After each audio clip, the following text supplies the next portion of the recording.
행복한 교회 승리하는 성도 여러분, 주어진 성경으로 하루에 한 장 묵상하고 5분 메시지 듣고 30분 기도함으로 영적 성장을 위해서 노력하는 함께하는 153 시간에 오신 것을 환영합니다. 오늘은 시즌2 92번째 시간이고요. 하나님께서 우리에게 선물로 주신 하루 1월 31일 월요일 순서입니다. 삶의 이유라는 묵상집에 나온 말입니다. 히브리서 기자는 우리가 괴로움과 고통의 시간을 보낼 때 담대하게 여호와 하나님의 보좌를 찾으라고 말한다.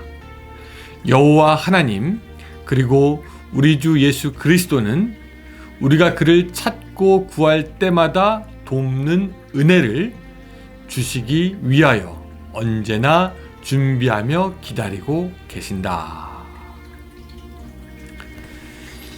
여러분, 언제나 준비하고 기다리고 있는 누군가가 있다라는 것 참 행복한 일입니다. 하나님께서는 여러분들이 나오시기를 기다리고 있습니다.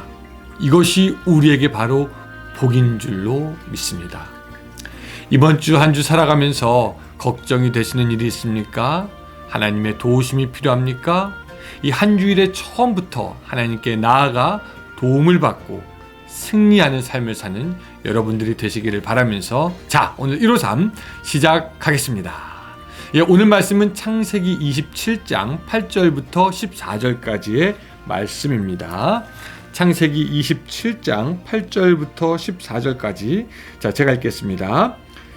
그런즉 아들아, 내 말을 따라 내가 내게 명하는 대로 염소떼에 가서 거기서 좋은 염소 새끼 2마리를 내게로 가져오면 내가 그곳으로 내 아버지를 위하여 그가 즐기시는 별미를 만들리니 내가 그것을 내 아버지께 가져다 드려서 그가 죽기 전에 내게 축복하기 위하여 잡수시게 하라.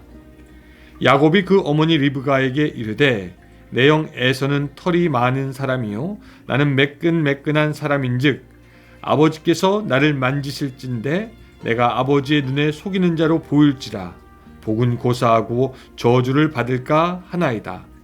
어머니가 그에게 이르되 내 아들아 너의 저주는 내게로 돌리리니 내 말만 따르고 가서 가져오라. 그가 가서 끌어다가 어머니에게로 가져왔더니 그의 어머니가 그의 아버지가 즐기는 별미를 만들었더라.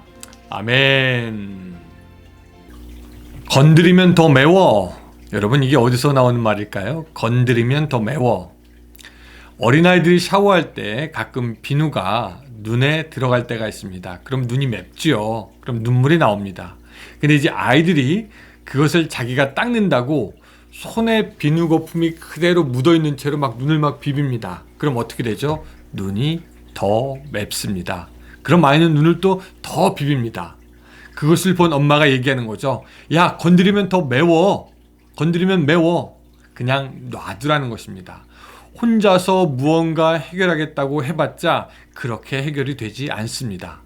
엄마에게 말하고 엄마가 비눗물이 눈에 들어가면 안 되니까 그것을 차분히 물을 뿌려서 눈을 닦아주면은 그러면 문제가 해결되는 것을 압니다. 하나님이 하시고자 하는 일에 가끔 인간들은 뛰어듭니다. 하나님은 더 큰 생각으로, 더 큰 경륜으로, 더 큰 플랜으로 우리를 인도하고자 하시지만 사람들은 그것을 참지 못하고 자기가 무엇을 어떻게 해보겠다고 나섭니다. 그런데 그런 경우에 대부분 일은 더 엉망이 되어 버리는 경우가 많습니다. 오히려 하나님의 손길을 끝까지 기다리고 인내하면 될 텐데 인간들은 자기가 나서다가 결국 일이 더 꼬여버리는 것을 경험하게 됩니다. 건드리지 않으면 더 좋을 텐데 하는 생각을 우리도 신앙생활에서 가끔씩 하게 됩니다. 오늘 본문의 리브가가 그런 어리석음을 범하는 것을 우리가 봅니다. 하나님은요, 야곱을 이미 선택하셨습니다. 아마도 그 형 에서는 하나님 보시기에 합당하지 않은 무엇인가가 있었던 것 같습니다. 사실 성경 히브리서에서는요, 에서에 대해서 별로 좋게 평하지 않습니다. 이렇게 나와 있죠. 한 그릇 음식을 위하여 장자의 명분을 판 에서와 같이 망령된 죄가 없도록 살피라. 너희가 아는 바와 같이 그가 그 후에 축복을 이어받으려고 눈물을 흘리며 구하되 버린 바가 되어 회개할 기회를 얻지 못하였느니라. 이런 말씀이 나오죠. 그 에서가 어떤 사람인지 우리가 알아볼 수 있는 구절입니다. 그래서 하나님은 이런저런 이유로 하나님은 야곱을 통하여 이 일을 하시려고 했습니다. 이미 리브가가 야곱과 에서를 임신하였을 때 하나님은 두 국민이 내 태중에 있구나. 두 민족이 내 복중에서 나누리라. 이 족속이 저 족속보다 강하고 큰 자가 어린 자를 섬기리라 말씀하셨습니다. 그래서 사실 부모는 리브가는 하나님께서 야곱에게 뜻이 있는 것을 이미 알았죠. 그러면 부모의 입장에서 할 수 있는 것은 하나님의 뜻을 기다리는 것입니다. 하나님께서 일하실 때까지 기다리고 인내하고 또 하나님이 일하실 것을 기대하는 겁니다. 그런데 거기에 리브가가 이 편애의 모습으로 끼어들게 됩니다. 그래서 이삭이 에서를 축복하고자 할 때 야곱을 몰래 부릅니다. 아버지 이삭이 눈을 잘 못 보는 것을 리브가가 알았죠. 그래서 야곱으로 하여금 에서 흉내를 내게 하고 이삭이 장자에게 베푸는 그 축복을 에서 대신에 가서 야곱으로 하여금 받게 그렇게 음모를 꾸밉니다. 사실 야곱은 그렇게 아버지 이삭을 속이는 것에 대해서 부정적이었습니다. 그렇게 아버지를 속이다 들키면 복은커녕 저주를 받을 수 있기 때문이죠.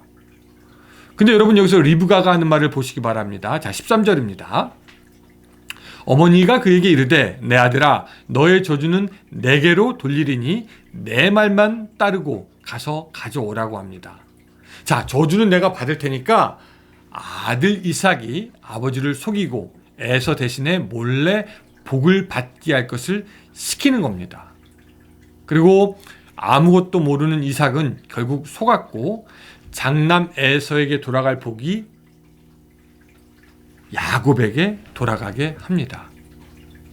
결론적으로 보면은 일은 성공적으로 끝난 것처럼 보입니다. 그러나 거기에는 엄청난 부작용이 생기게 되는 것을 우리가 알죠. 일단 첫째 아들 에서와 둘째 아들 야곱의 관계가 완전히 깨어지게 됩니다. 에서는요, 야곱을 죽이겠다고 결심을 하고요. 그것을 들은 리브가가 분위기가 심상치 않은 것을 눈치채고 야곱을 자기 오빠 라반의 집으로 피하게 합니다. 45절에서 리브가가 야곱에게 한 말을 좀 들어보시기 바랍니다. 내 형의 분노가 풀려 내가 자기에게 행한 것을 잊어버리거든 내가 곧 사람을 보내어 너를 거기서 불러오리라. 어찌 하루에 너희 둘을 이르랴. 그러고 이야기합니다. 이게 무슨 말입니까? 이미 어미와 에서와의 관계도 끊어졌고 거기에다 더 야곱이 죽게 할 수도 없다라는 겁니다. 그리고 너를 거기서 불러오리라 라고 하는 말은 최소한 20년 동안 지켜지지 않았고 성경은 야곱이 어머니 리브가와 다시 재회했다라는 말을 하지 않습니다. 리브가는 추측건데 어쩌면 그렇게 사랑했던 둘째 아들을 보지 못하고 죽음을 맞이했을 것입니다. 이 일은 비정상적인 편의 리브가가 어떻게 보면 자초한 일이죠. 뜻도 중요하고 목적도 중요합니다. 그리고 그 일을 이루어가는 과정도 중요하죠. 그러나 리브가는 하나님의 일을 이루어가는 과정에서 기다리지 않고 자기 임의로 껴들어서 일을 만듭니다. 자기의 편애로 형제들의 사이를 나누게 되고 작은 아들을 도망자로 만들었음을 우리가 기억해야 합니다. 자, 여기서 우리가 지혜를 배울 수가 있습니다. 여러분, 우리 역시 하나님께서 하실 일에 대해서 서투르게 우리가 앞서서 막 뭐 한다고 나서거나 또한 중간에 자기의 의지로 무엇을 이루겠다고 끼어드는 것이 아니라 하나님께서 당신의 시간을 우리에게 보여주시고 알려주실 때까지 기다리는 지혜가 필요하다는 것입니다.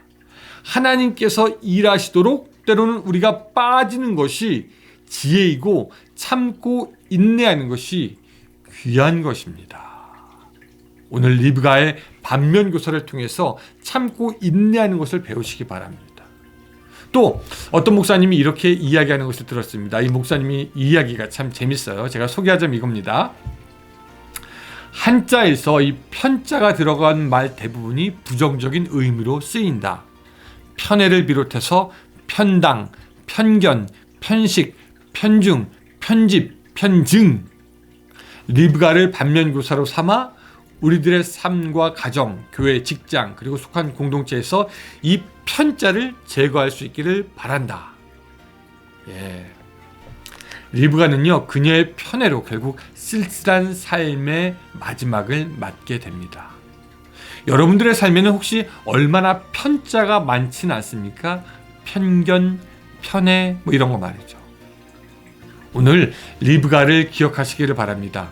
건들면 더 맵습니다. 그러니까 이제는 하나님이 하실 일을 기다리며 편애가 아니라 이제는 관용과 용납, 받아주고 사랑하는 것으로 하나님의 역사를 하나님이 기뻐하시는 방법으로 이루어가는 여러분들이 되시기를 주님의 이름으로 축원합니다. 기도하겠습니다. 사랑의 하나님, 오늘 우리에게 교훈을 주심을 감사합니다. 하나님이 약속하시고 뜻하신 것 이루어 가실 때 우리는 또한 인내할 수 있도록 주여 도와주시옵소서. 인간의 생각으로 뛰어들어서 그것을 오히려 엉망으로 만드는 것이 아니라 참고 기다림으로 하나님의 뜻이 이루어질 때까지 기다릴 수 있도록 주님, 그런 지혜를 우리에게 허락하여 주시옵소서. 또한 편애가 아니라 모든 사람을 사랑함으로 말미암아 오늘도 예수 그리스도의 빛 되심을 드러내는 우리들의 삶이 될 수 있도록 도와주시옵소서. 예수님의 이름으로 기도드리옵나이다. 아멘. 네, 감사합니다 여러분. 저는 내일 또 만나 뵙도록 하겠습니다. 오늘 하루도 행복한 하루 되세요.